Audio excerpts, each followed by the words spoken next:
mesdames et messieurs, et bienvenue à cette nouvelle édition des Rendez-vous d'Histoire de Québec. Je suis ici avec mon collègue Michel Thévenin, historien, et moi-même aussi historien. Je m'appelle Joseph Gagné.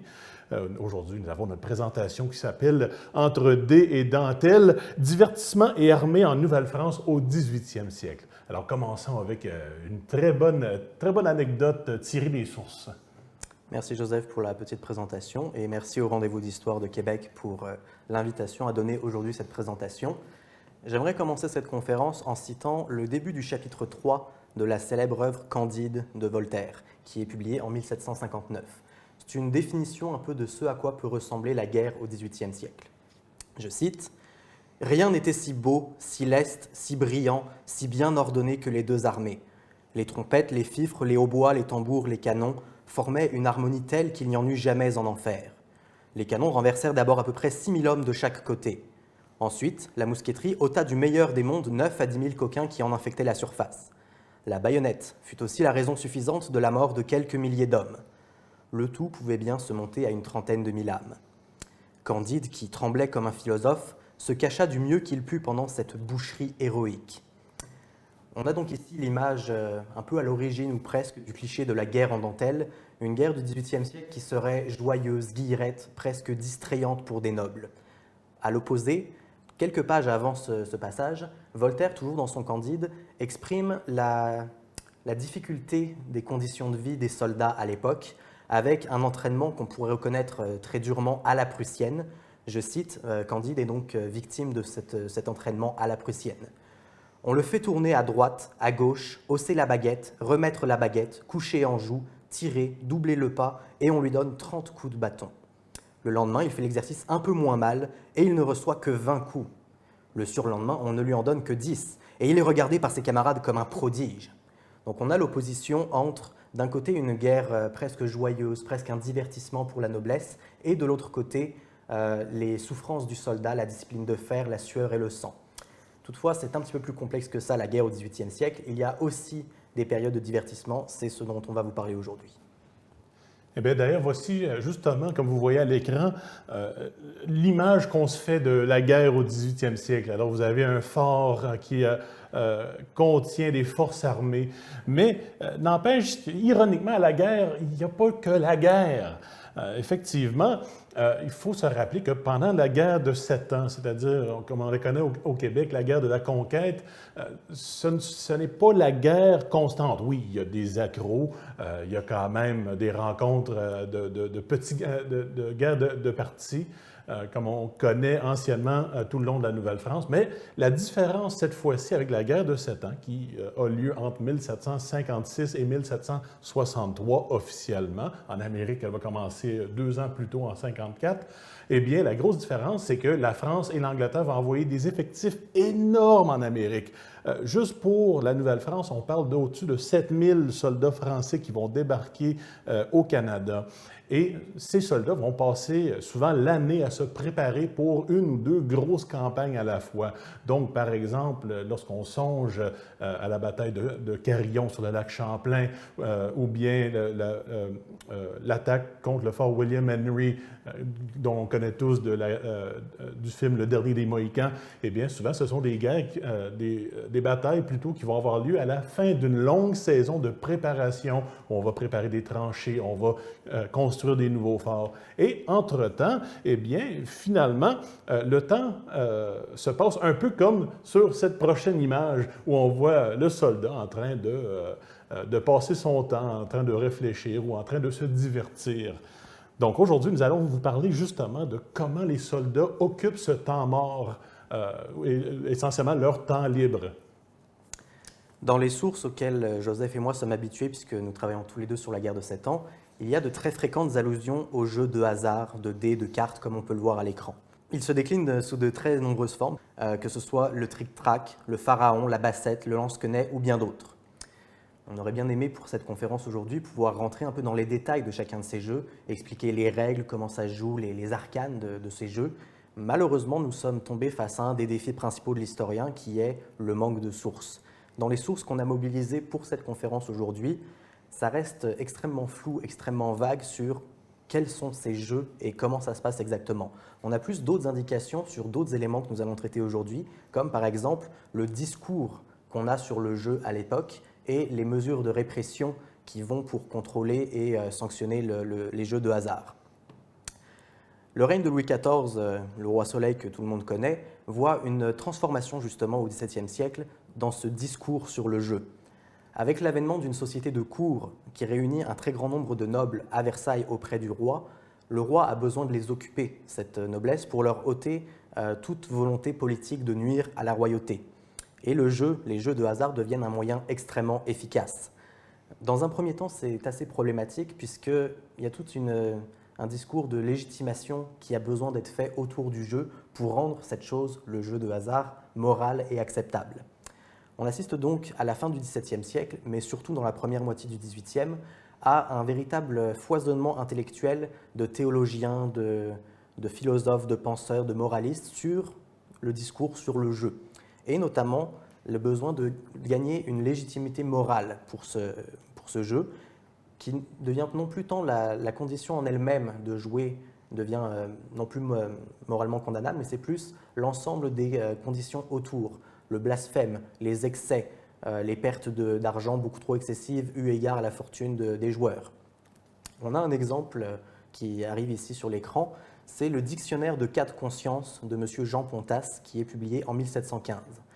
Dans son article sur le jeu, en fait, il commence par poser des questions assez vagues, assez générales sur tel ou tel aspect du jeu, et ensuite il y répond au cours d'une longue réponse en faisant appel à des penseurs de l'Antiquité, à des philosophes grecs, mais aussi à des théologiens chrétiens des époques plus récentes. Donc il commence son article sur le jeu en légitimant véritablement le jeu en lui-même. Je cite, « Il est permis à l'homme de prendre une honnête récréation et celle du jeu comme une autre. Mais, dit Aristote, il ne faut en user que comme du repos, c'est-à-dire comme d'un remède contre l'épuisement que cause un long travail. Les limites de ce jeu, ça restera donc plutôt les conditions sociales. Les magistrats, les membres du clergé seront interdits de jouer puisque c'est quand même un peu trop à la limite entre le moral et l'immoral. Il conclut aussi « Car pour l'or, le jeu devient quelquefois péché mortel, comme quand on joue avec une excessive passion et qu'on préfère le plaisir du jeu à l'amour qu'on doit à Dieu ou au commandement de l'Église. » On voit donc qu'il y a toujours cette dimension de « le jeu peut être acceptable dans la mesure où il ne vient pas interférer avec les devoirs religieux. » Au XVIIe siècle, au XVIIIe en France, on est encore dans une société assez marquée par la religion catholique. Donc le jeu commence à avoir une place légitime pour autant qu'il ne gêne pas la religion. Un peu plus loin, je vous ai mis à l'écran une citation complète sur les cas des jeux des militaires. Je vais donc le citer en entier, puisqu'il m'apparaît assez pertinent pour cette conférence. Lysimaque, soldat, se confessant de quelques circonstances où il croyait avoir péché en jouant au dé ou à quelque autre jeu de hasard, le confesseur lui a voulu persuader qu'il ne pouvait jouer à ces sortes de jeux sans péché mortel. Lysimaque demande s'il est vrai qu'il pêche mortellement en y jouant. Réponse, il est constant que les jeux qui sont purement de hasard sont d'eux-mêmes mauvais et condamnables. C'est pourquoi ils sont défendus, même aux laïcs, par le 42e canon de ceux qu'on attribue aux apôtres. Cependant, saint Antonin les excuse du péché mortel dans les laïcs, 1. Quand on n'y joue que par divertissement, 2. Quand ce qu'on y joue n'est pas considérable, eu égard aux facultés de ceux qui jouent, 3. Quand les circonstances qui ont servi de motif pour les condamner ne s'y rencontrent point, c'est-à-dire qu'on y joue sans passion, qu'on n'y donne point trop de temps, et moins encore les dimanches et les fêtes, qu'on en bannit l'emportement, le blasphème, etc., et qu'enfin on ne joue pas par un désir excessif de gagner beaucoup. Cette citation vient un peu résumer en fait sur le cas des militaires de manière à s'exprimer sur l'ensemble de la société. C'est donc le jeu est moralement légitime pour autant qu'il n'est pas source d'excès de colère, d'excès d'emportement et qu'il ne vient pas interférer avec les affaires de la religion. Donc on voit que sous le règne de Louis XIV, le jeu gagne en légitimité morale. Sur le plan moral seulement, puisque sur le plan pénal, c'est tout à fait autre chose. En effet, le jeu reste, sous le règne de Louis XIV et de Louis XV, complètement proscrit officiellement dans le royaume de France. On a, à l'écran, je vous ai mis ici, une ordonnance sur les jeux défendus du 15 janvier 1691. Le premier article qui est à l'écran va comme ainsi. « Défend très expressément Sa Majesté, tant aux officiers de ses troupes qu'à toute autre personne, de quelque qualité et sexe qu'elle soit, de jouer aux jeux de Oka, Pharaon, Barbacole, Bassette et pour et contre, sous quelque nom qu'ils puissent être déguisés, ni d'y donner à jouer chez eux, ou de souffrir qu'il y soit joué, à peine que ceux qui auront joué de 1000 livres d'amende, et à ceux qui auront donné à jouer ou souffert qu'on ait aussi joué chez eux, de 6000 livres d'amende. À l'égard de ceux qui n'auront pas moyen de payer les dites amendes, elles seront converties, savoir celle de 1000 livres en 4 mois de prison et celle de 6000 livres en 1 an aussi de prison.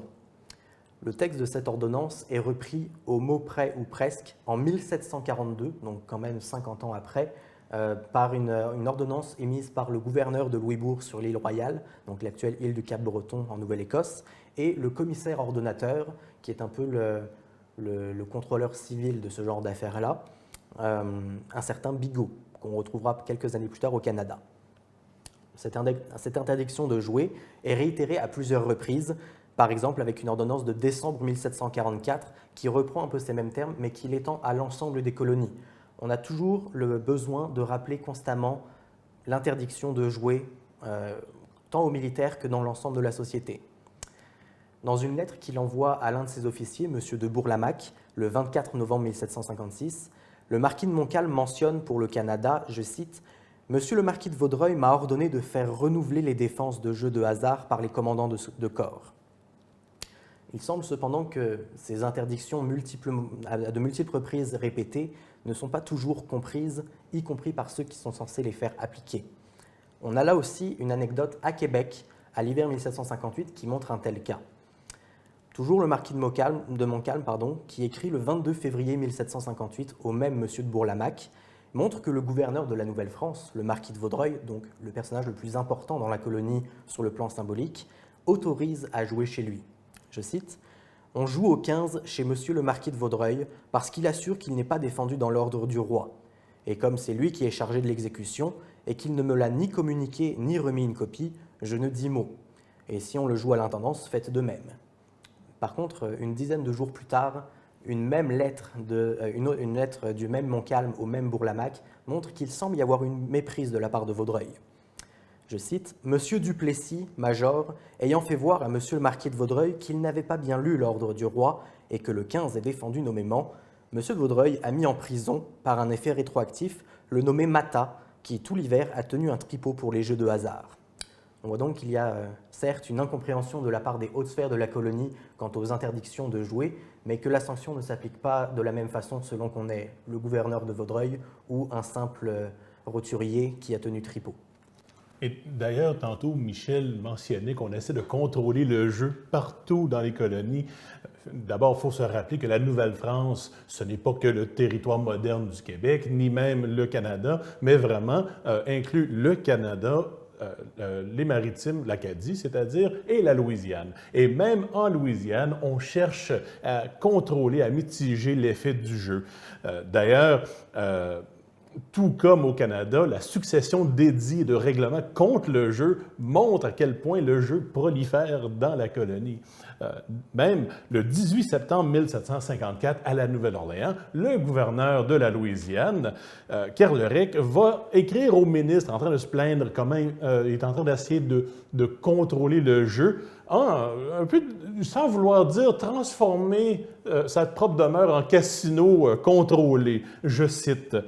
À cause de la passion du jeu qui se développe dans la colonie et afin d'éviter un malheur plus grand, il a pris parti, c'est-à-dire le gouverneur a pris parti d'ouvrir le jeu de Pharaon à l'hôtel du gouvernement. Fin de citation. Alors, encore une fois, dans cette lettre, on ne va pas expliquer les règles du jeu, ce qui est très frustrant pour les historiens, parce que c'est souvent ces règles sont des sous-entendus. Tout le monde connaît le jeu à l'époque, mais aujourd'hui, on est moins familier avec ces différents jeux.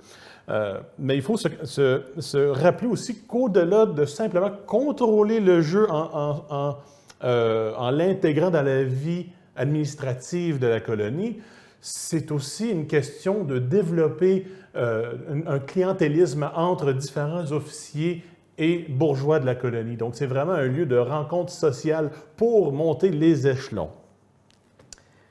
S'il y a effectivement besoin de constamment rappeler les interdictions entourant le jeu, c'est bien parce que le jeu continue d'exister malgré ces interdictions. Lors de la guerre de 7 ans en Amérique, donc comme Joseph l'a mentionné tout à l'heure, milieu et fin des années 1750, il y a une arrivée massive de soldats et d'officiers européens, tant côté français que britannique, et ce qui multiplie donc les occasions de jeu. Je vais donc m'intéresser maintenant pour les prochaines minutes, plus particulièrement aux jeux que font les officiers français au Canada. En décembre 1756, Marquis de Montcalm, qui est donc arrivé quelques mois plus tôt au Canada pour prendre la tête des troupes de terre françaises dans la colonie, note dans son journal « On a joué indécemment les jeux de hasard, et même les plus désavantageux, comme le Pharaon. Plusieurs officiers s'en repentiront pendant longtemps, comme M. Marin, lieutenant en second dans le bataillon de la Reine, qui, outre beaucoup d'argent comptant, a perdu 500 louis. » Cette remarque ouvre un aspect assez insolite de la carrière du marquis de Montcalm, à savoir celle de diariste du jeu. En effet, dans la correspondance qu'il entretient à l'hiver 1758 avec son second, le chevalier de Lévis, on peut suivre presque au jour le jour la carrière de joueur de certains des officiers français en poste à Québec. Entre décembre 1757 et février 1758, il n'y a pas moins de 10 de ces lettres qui mentionnent les détails de certains de ces jeux, les pertes et les gains financiers de tel ou tel acteur. Il commence justement le 16 décembre 1757 par féliciter le chevalier de Lévis pour sa retenue au jeu. Je cite une citation qu'on peut voir à l'écran maintenant puisqu'elle est relativement longue.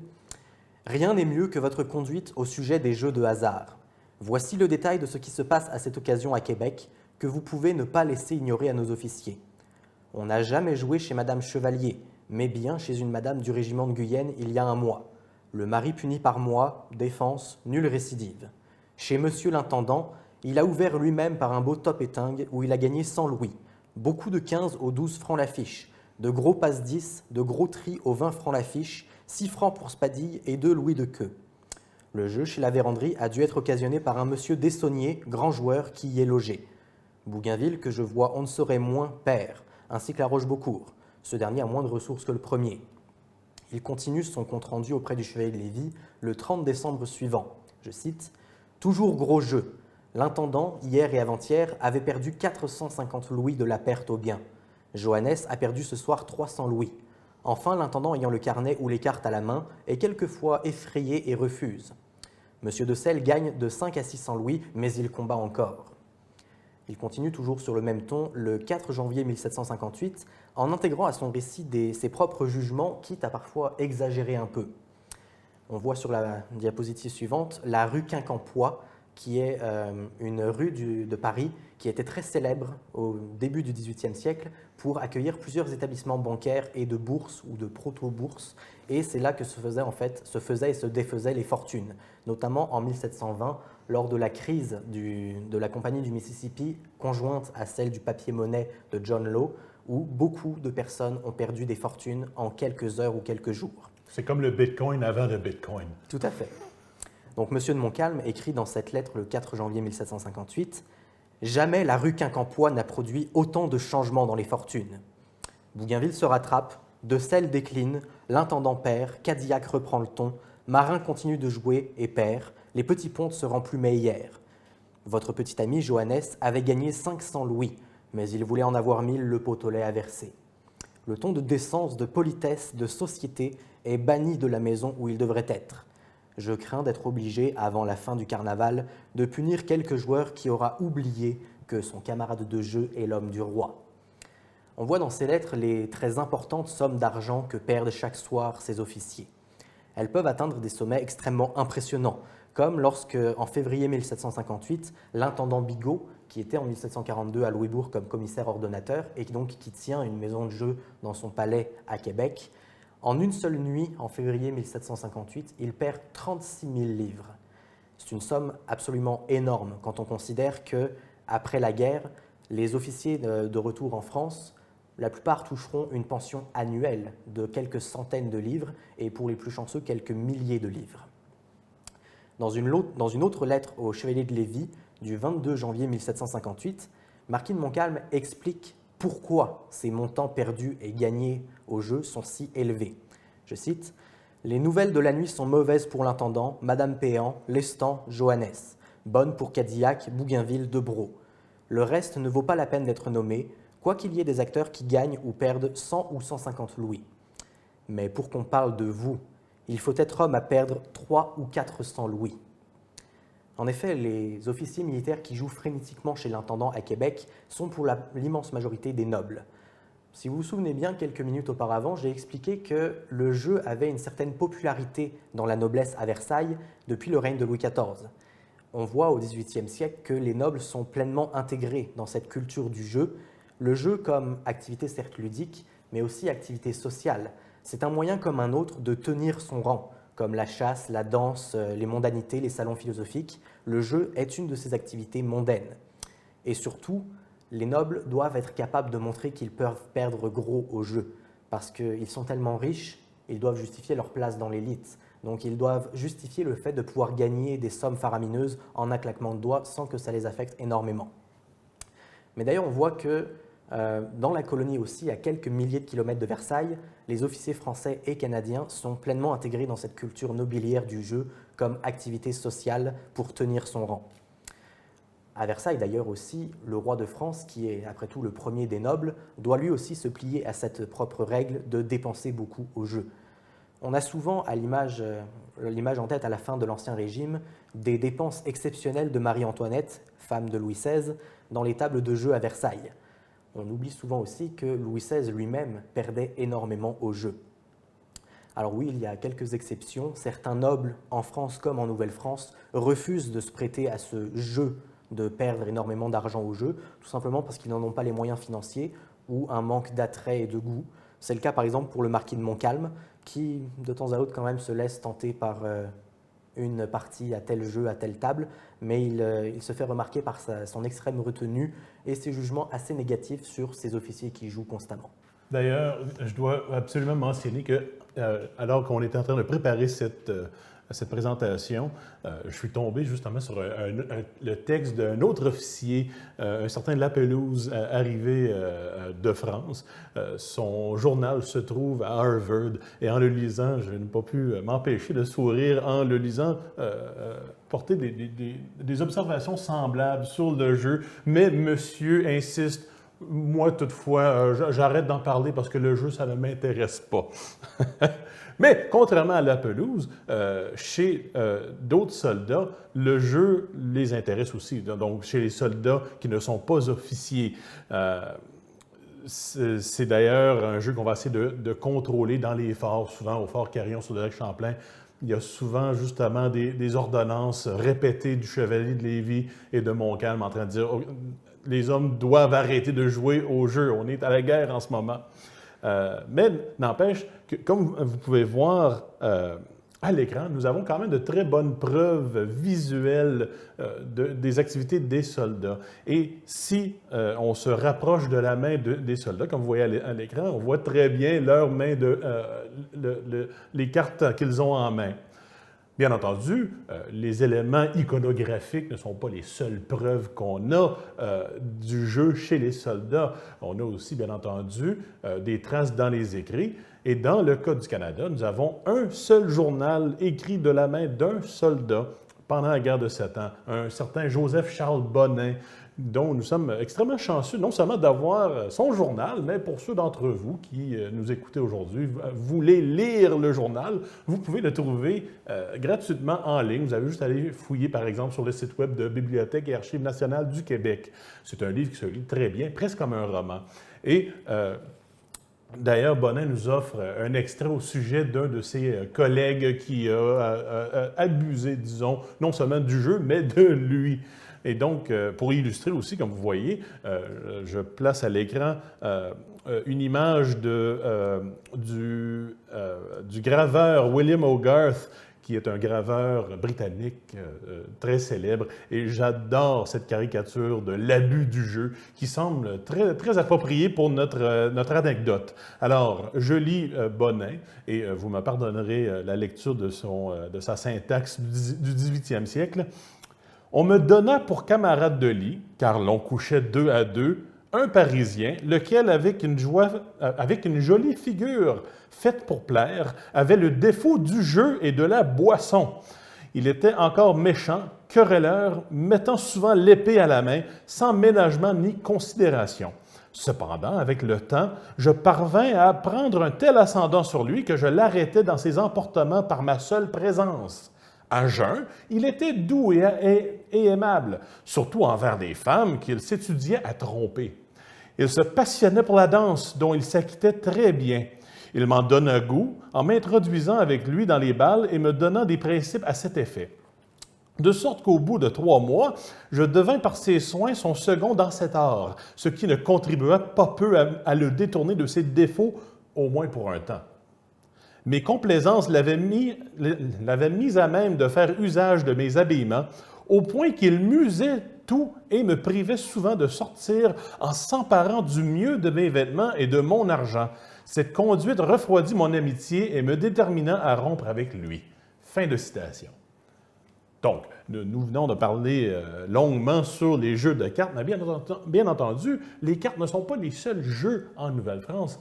Il y a aussi les jeux de billard. Effectivement, le billard est très populaire en Nouvelle-France et on va le réglementer sévèrement, au point qu'on va mettre des édits l'interdisant le dimanche, par exemple.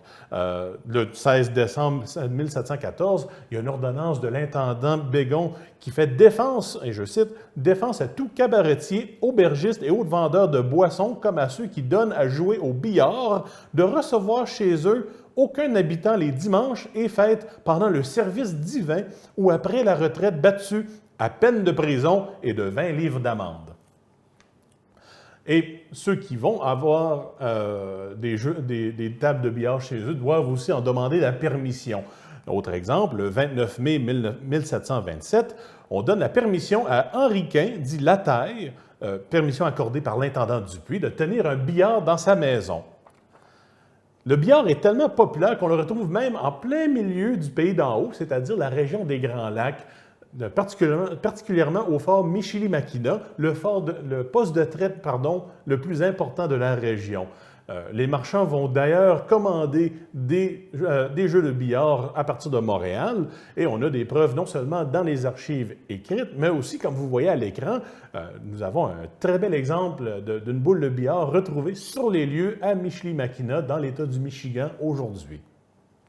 Et finalement, il faut aussi faire attention dans les billards parce que des fois, la chicane peut pogner, comme l'exemple à Louisbourg, où le 20 août 1751, on va punir 2 enseignes en second. Les 2 militaires, les dénommés Druillon et la Cousinière, ça donne au billard, mais à un moment donné, ça va se dégénérer lorsque l'un va donner un coup de pied dans le ventre à l'autre. Bien entendu, on parle beaucoup du divertissement au sein de l'armée, chez les officiers, chez les soldats, mais il ne faut pas oublier non plus que les militaires peuvent aider à divertir la population. Un cas très classique, c'est justement la préparation de feux d'artifice pour des occasions spéciales.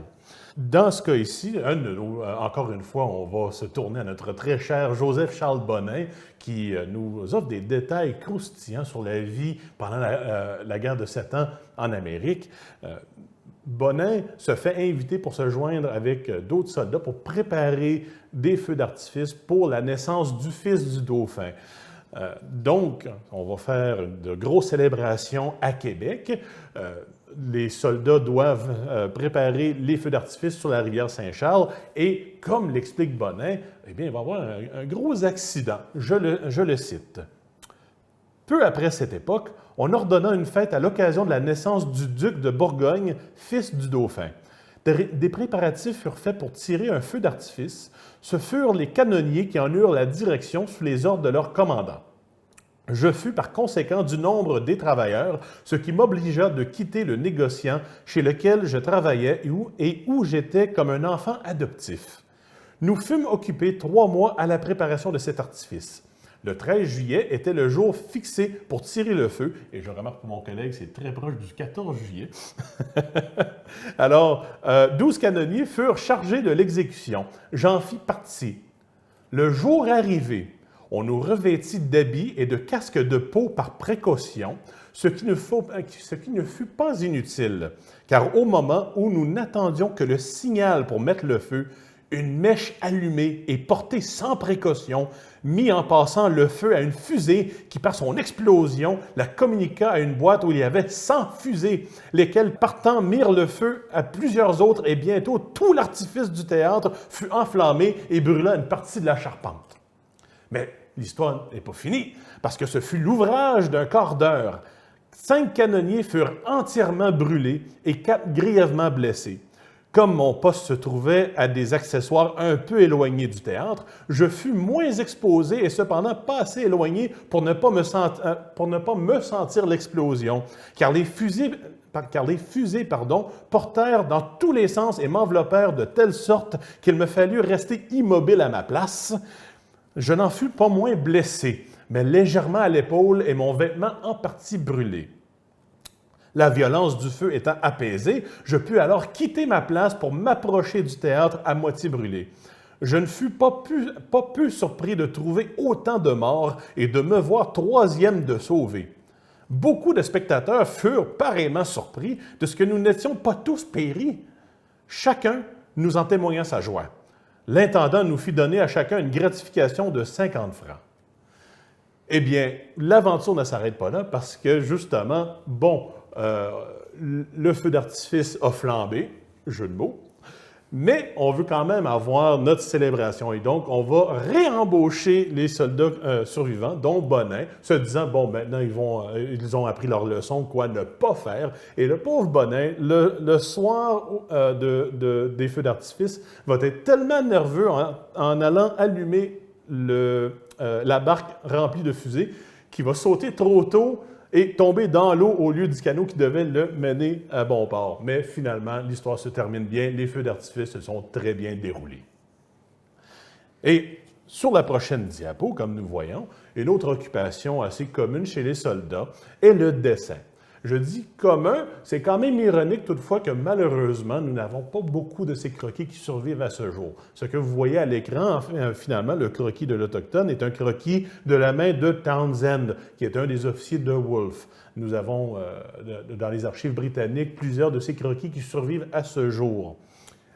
Mais ce n'est pas que le papier, dont on se sert pour dessiner.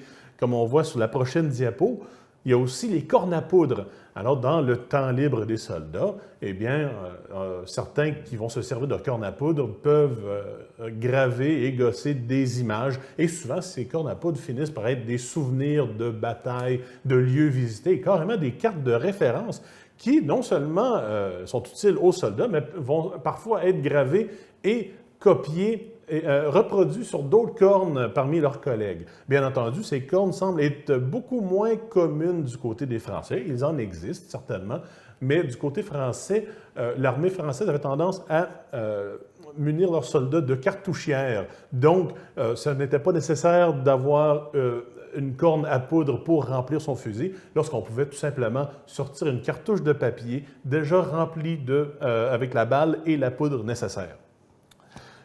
D'ailleurs, ce qui est intéressant, c'est qu'on remarque que les soldats vont parfois faire des graffitis. Un de mes exemples préférés, c'est au fort Saint-Frédéric sur le lac Champlain, que les Américains surnomment aujourd'hui Crown Point.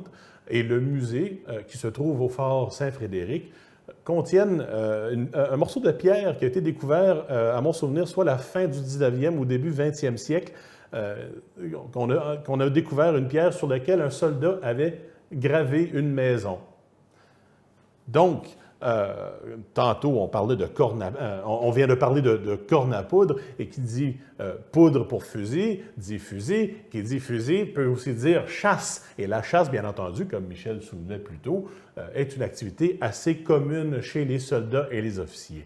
Toutefois, en période de guerre, c'est une activité qui est aussi très contrôlée. La raison étant, bien entendu, que l'ennemi ont leurs propres alliés autochtones, des rangers également, qui sont en train de fureter à travers la forêt, en train de chercher des captifs, des prisonniers à rapporter à leur fort pour s'informer sur les forces françaises. Et c'est souvent les victimes retrouvées le lendemain d'une escapade sont souvent des gens qui sont partis à la chasse et qui vont se faire capturer. Et parfois, ces prisonniers vont avoir des fins assez atroces puisque pourchassés par leurs collègues, eh bien, l'ennemi va tout simplement décider de les tuer pour faciliter leur retour vers leur propre fort.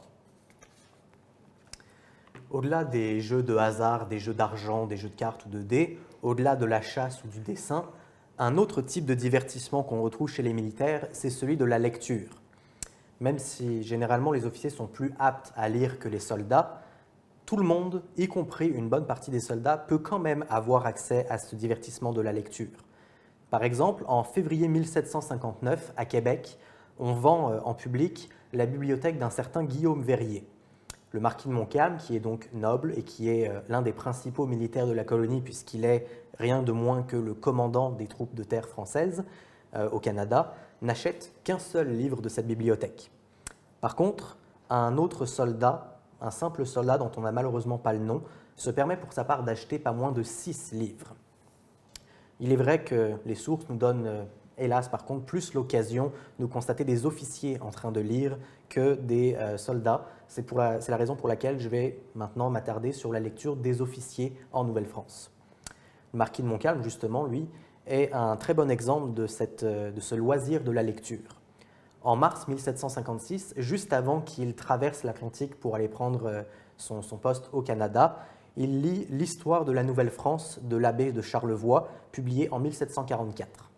Plus tard, il mentionne dans une lettre à Bourlamaque en novembre 1757, je cite, « Actuellement, les rêveries du maréchal de Saxe me font rêver. » Au-delà du petit jeu de mots, les rêveries du maréchal de Saxe, en fait, c'est un ouvrage théorique militaire extrêmement important dans l'armée française au XVIIIe siècle, puisque le maréchal de Saxe était un des principaux généraux de Louis XV, vainqueur de la grande bataille de Fontenoy en 1745, et un très grand théoricien militaire du XVIIIe siècle. Ces rêveries ont été éditées à titre posthume, puisqu'il est mort en 1750, ont été éditées pour la première fois en 1756. Donc Montcalm a pu avoir le loisir de découvrir cette première édition des écrits militaires d'un très grand général français, d'origine allemande certes, mais au service de la France. Un an plus tard, dans une lettre toujours encore à Bourlamaque, le 9 novembre 1758, Montcalm confie, je cite, « Les jours pairs, je lis au coin du feu. Aussi ai-je entrepris la lecture de la suite du dictionnaire encyclopédique en sautant les articles que je ne veux pas savoir, ceux que je ne peux comprendre. » Il s'agit en fait ni plus ni moins du 2e ou 3e volume de l'encyclopédie de Diderot et d'Alembert, l'œuvre phare du siècle des Lumières, 2e et 3e volume respectivement publiés entre 1752 et 1753. Donc là aussi des lectures relativement récentes. De même, le 9 septembre 1756, soit 4 mois après son arrivée en Nouvelle-France aux côtés du marquis de Montcalm, un autre officier, Louis-Antoine de Bougainville, demande dans une lettre à son frère resté en France de se faire envoyer au printemps suivant diverses choses comme des pièces de vêtements, des bougies, mais aussi, je cite, « les livres nouveaux curieux et les pièces de théâtre qui peuvent avoir paru depuis mon départ ». La lecture est en effet à la fois un moyen de se divertir, mais aussi dans certains cas, pour occuper ses temps libres, de préparer un travail suivant. Lorsque Montcalm lit, juste avant la traversée de l'Atlantique, l'histoire de la Nouvelle-France du père Charlevoix, c'est certes un outil de divertissement, une curiosité exotique, puisque c'est un type d'ouvrage, de récit de voyage assez en vogue pour son exotisme au milieu du XVIIIe siècle en France, d'autant plus qu'il est assez récent. C'est un livre qui est publié 12 ans auparavant, mais c'est aussi un moyen d'en apprendre davantage sur les lieux qu'il va croiser, sur lesquels il va être en poste et combattre. De même, quand il lit les rêveries du maréchal de Saxe, c'est certes peut-être le moyen de rêver pour lui, mais c'est aussi pour se perfectionner dans son propre art militaire aux lumières de celles d'un très grand général de Louis XV. Un peu parallèlement à la lecture se trouve le théâtre. Le théâtre, qu'il soit écrit ou joué devant public, est une autre forme de divertissement qu'on retrouve dans les armées au XVIIIe siècle. Le siècle précédent, sous Louis XIV, M. de Louvois, qui était ministre de la guerre du roi Soleil, avait formellement interdit les représentations théâtrales aux armées, puisqu'il considérait que cela facilitait l'amollissement des soldats et leur manque de combativité. Pourtant, au XVIIIe siècle, plusieurs militaires haut gradés remettent en cause cette affirmation et vont, pour leur propre divertissement personnel, puis par après celui des soldats, remettre en vigueur le théâtre aux armées.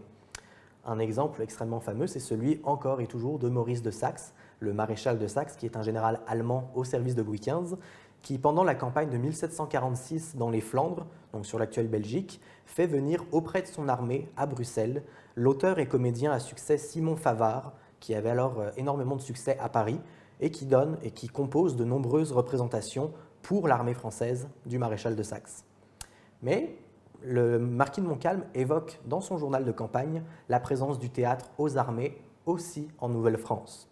Le 5 mars 1757, il écrit donc dans son journal de campagne, je cite, « La mauvaise saison ne permettant pas aux soldats qui sont à Niagara de travailler aux fortifications, M. Pouchot leur a permis de jouer la comédie. On a même composé une pièce intitulée « Le vieillard Dupé ». Et je dois dire, à ce jour, j'aimerais vraiment savoir c'est quoi cette pièce-là.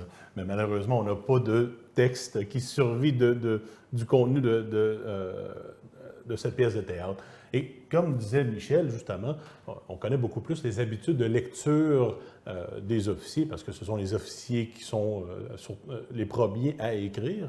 Il faut se rappeler aussi qu'en Nouvelle-France, on n'a pas un gros taux d'alphabétisation, contrairement à la Nouvelle-Angleterre. Par exemple, à la campagne, on parle d'environ 10 de la population sachant au moins signer leur nom. En ville, c'est plus 40 et on estime que dans l'armée, les soldats, c'est environ 30 qui savent signer leur nom. Mais n'empêche que, comme vous voyez à l'écran, ça n'empêche pas les soldats d'avoir une culture orale riche, où on peut les imaginer dans leur camp, autour d'un feu, en train de se raconter des histoires de loups-garous, de fantômes, ou carrément en train de parler de leur plus récente conquête amoureuse, ou bien de bravade auprès de l'ennemi. Donc, il ne faut pas négliger que juste parce que les soldats vont lire moins que l'élite coloniale et métropolitaine, ça ne veut pas dire qu'ils n'ont pas une culture riche tout de même. Et parlant justement de culture riche, une des occupations très populaires auprès de l'élite, c'est justement les sciences. Alors, nous sommes quand même en plein milieu du siècle des Lumières, où la pensée cartésienne et la quête des connaissances mènent la pensée humaine à l'époque. Et donc, on va voir dans plusieurs des journaux, donc Montcalm et Bougainville et compagnie, vont souvent faire des observations ethnographiques ou géographiques, géologiques. Et même, parlant de Bougainville, eh bien, le jeune officier est quand même membre de la Royal Society de Londres, donc une société, une académie scientifique. Un des plus beaux exemples, justement, de cette quête d'information se trouve à être la recherche de fossiles. Donc, vous voyez à l'écran une carte assez générale de la Nouvelle-France, mais si on porte attention, vous allez voir, dans le petit cercle qui apparaît, eh bien, une région où on dit lieu où on a trouvé des os d'éléphants. Des os d'éléphants en Amérique. Qu'est-ce que c'est ça? Alors, ce que vous voyez en ce moment à l'écran est une dent que le baron de Longueuil a trouvée en chemin vers la Louisiane. La dent a été retrouvée dans ce qu'on appelle aujourd'hui Big Bone Lick, dans l'État du Kentucky. Et cette dent a été envoyée en France pour le naturaliste du roi, M. Buffon, qui s'en est servi comme ce qu'on appelle un spécimen type, donc le spécimen qu'on utilise pour décrire une nouvelle espèce. Et quelle est cette espèce? Eh bien, c'est nul autre que le fameux mastodonte. Et oui, imaginez-vous un officier français et ses hommes en train de voyager en plein milieu du Kentucky qui tombent sur de gros ossements étranges qu'on est convaincu s'agit d'éléphants. Ça vient chambarder un peu la notion de que se retrouve au Canada alors qu'on est habitué de voir que des orignaux, des ours, etc. C'est d'ailleurs une obsession qui va habiter le futur président Thomas Jefferson, qui va carrément donné à Lewis et Clark la mission de garder l'œil ouvert pour des mastodontes encore vivants. Donc, on voit vraiment qu'on est dans un monde où tout peut être possible selon la science, puisqu'on est encore en train de découvrir justement les limites de cette science. Et pour terminer, eh bien, dans la prochaine diapo, voici un autre exemple que j'adore, que j'ai croisé par hasard justement dans le Gentleman's Magazine publié à Londres. C'est un serpent à deux têtes qu'un officier britannique a trouvé en 1761 sur le lac Champlain, alors que justement les Britanniques étaient occupés en train de remplacer les forts laissés par les Français. Donc pour conclure cette présentation, Dans mon introduction tout à l'heure, j'ai commencé en citant longuement Voltaire et son Candide de 1759. Je ne vais pas terminer en citant de nouveau Voltaire, mais en citant un historien québécois de la fin du XIXe siècle, l'abbé Henri-Raymond Casgrain, qui en 1890 écrivait à propos de la garnison française du fort Carillon, donc sur le lac Champlain, je cite, « Point de distraction, point de société de dames, aucun de ces plaisirs délicats, de ces amusements de salon qui faisaient le charme des villes, mais l'âpre vie de caserne avec sa désolante monotonie. Chaque matin aux mêmes heures, la diane annonçant le réveil, les mêmes heures d'inspection, le pas régulier des soldats relevant la garde par le froid, la neige, la poudrerie, quelquefois par un soleil éblouissant. » Si vous avez été attentif sur la durée de cette présentation, vous verrez que c'est une vision quand même assez erronée de la chose, puisque Joseph et moi, nous nous sommes efforcés pendant cette conférence de montrer que, bien loin de répondre à cette image, ou à celle du pauvre Candide, victime d'une discipline extrêmement horrible, mais qui n'a aucun moyen de trouver son bonheur dans l'armée, la vie militaire est bien plus complexe que ça. Ce n'est pas que de la sueur, du sang et de la discipline, mais c'est aussi du divertissement. Malheureusement, on a plus de traces écrites dans les sources, et notamment dans les sources que Joseph et moi avons mobilisées pour cette conférence, concernant les loisirs des officiers, à défaut de ceux des simples soldats.